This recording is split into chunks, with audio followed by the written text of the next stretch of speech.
Haleluya, puji Tuhan. Tuhan Yesus baik. Bapak Ibu Saudara yang kasih dalam kasih Tuhan Yesus Kristus, kembali bersama Yesus Kuatku. Kita awali hari ini dengan kita mau merenungkan kebenaran firman Tuhan. Tapi sebelumnya, mari kita berdoa. Puji Tuhan, haleluya. Bapa Sorgawi, dalam nama Tuhan Yesus Kristus, kami mengucap syukur berterima kasih karena Tuhan Yesus sungguh baik bagi kehidupan kami.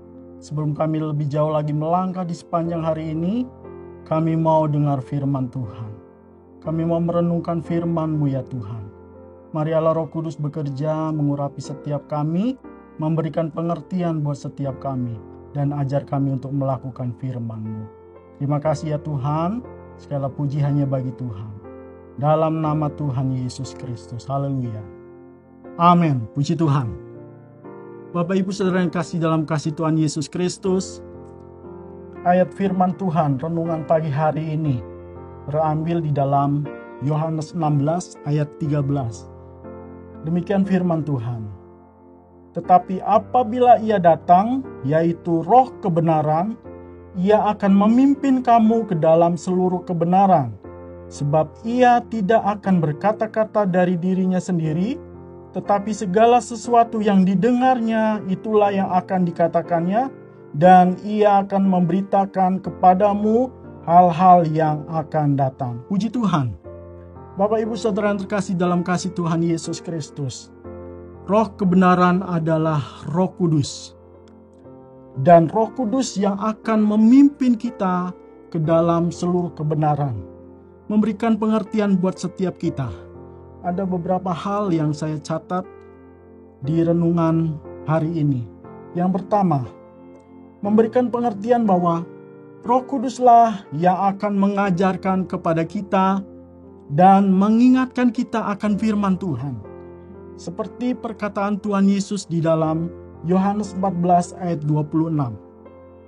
Tetapi penghibur, yaitu Roh Kudus yang akan diutus oleh Bapa dalam namaku, Dialah yang akan mengajarkan segala sesuatu kepadamu dan akan mengingatkan kamu akan semua yang telah kukatakan kepadamu. Haleluya. Roh Kuduslah yang mengajarkan setiap kita untuk kita hidup di dalam kebenaran, untuk kita mengerti dan melakukan firman Tuhan. Puji Tuhan. Jadi Roh Kudus yang memimpin keberadaan kehidupan kita, yang memampukan kita menjalani kehidupan kita di sepanjang hari ini. Puji Tuhan. Pengertian yang kedua, bahwa Roh Kudus akan memimpin kita di dalam seluruh kebenaran. Yaitu yang kedua adalah Roh Kuduslah yang menginsafkan dunia akan dosa. Yohanes 16 ayat 8 dikatakan, dan kalau Ia datang, Ia akan menginsafkan dunia akan dosa, kebenaran, dan penghakiman. Kalau kita belajar bersama, kata menginsafkan dalam terjemahan aslinya dikatakan, yaitu salah satunya menyatakan kesalahan, menegur akan setiap kesalahan kita.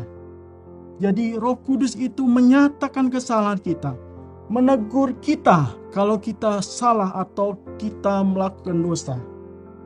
Jadi bagian yang kedua ini, Roh Kudus yang menyatakan kesalahan kita. Roh Kudus menegur kita kalau kita bersalah atau berdosa.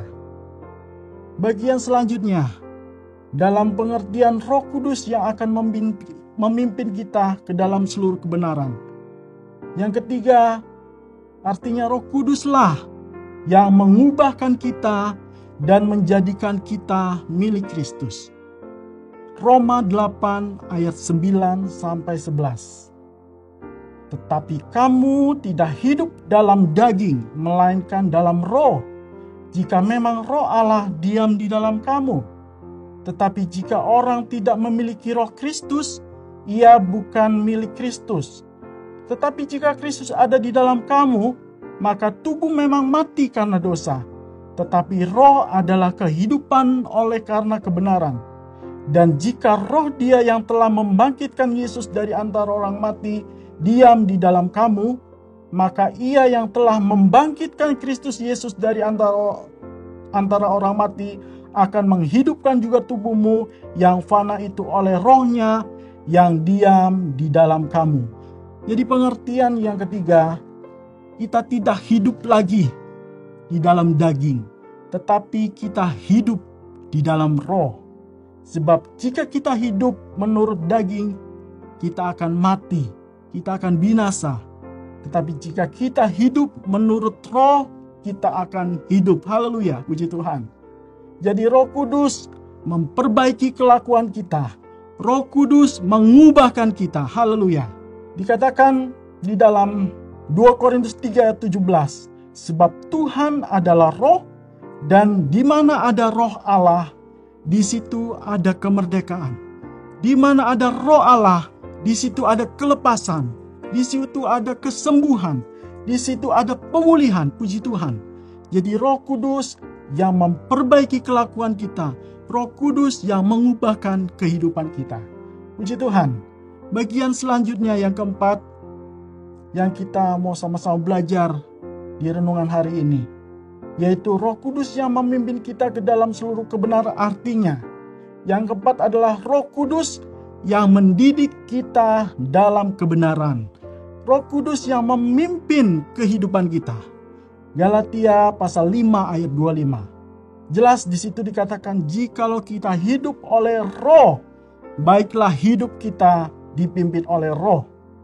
Dan setiap kita yang dipimpin oleh roh, kita adalah anak-anak Allah.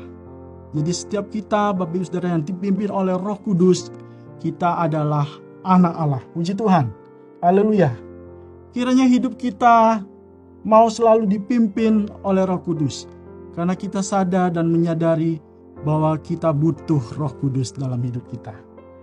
Biarlah hidup kita selalu dipimpin dan melakukan apa yang menjadi mau Tuhan, menyenangkan hati Tuhan, sehingga hidup kita berkenan di hadapan Tuhan. Jadi Bapak Ibu Saudara yang dikasihi dalam kasih Tuhan Yesus Kristus, melalui renungan pagi hari ini, kita boleh belajar seperti halnya firman Tuhan dalam 2 Timotius 3 ayat 16, di mana firman Tuhan itu mengajar kita, menyatakan kesalahan kita, memperbaiki kelakuan kita, dan mendidik kita dalam kebenaran. Demikian juga pula Roh Kudus. Roh Kudus mengajar kita, menyatakan kesalahan kita, memperbaiki kelakuan kita, dan mendidik kita di dalam kebenaran. Karena firman dan Roh Kudus tidak dapat dipisahkan, Bapak Ibu Saudara. Firman dan Roh Kudus berjalan bersama-sama. Dan kiranya firman dan Roh Kudus itu hidup menghidupi kita. Dan kita hidup di dalamnya. Amin. Puji Tuhan. Demikian firman Tuhan hari ini. Tetap semangat Bapak Ibu Saudara. Tetap setia. Sekali Yesus, tetap Yesus. Tuhan Yesus memberkati. Puji Tuhan. Mari kita berdoa. Terima kasih buat firman-Mu ya Tuhan yang datang di hari ini. Mengingatkan kami betapa pentingnya Roh Kudus dalam hidup kami. Kami mau Roh Kudus-Mu ada di dalam hidup kami. Dan firman-Mu ada di dalam hidup kami. Dan kiranya Roh Kudus terus hidup menghidupi kami ya Tuhan. Terima kasih ya Tuhan. Berjalan bersama Tuhan di sepanjang hari ini. Di dalam berkat nama Tuhan Yesus Kristus. Haleluya. Amin. Puji Tuhan. Bersama Yesus, aku kuat.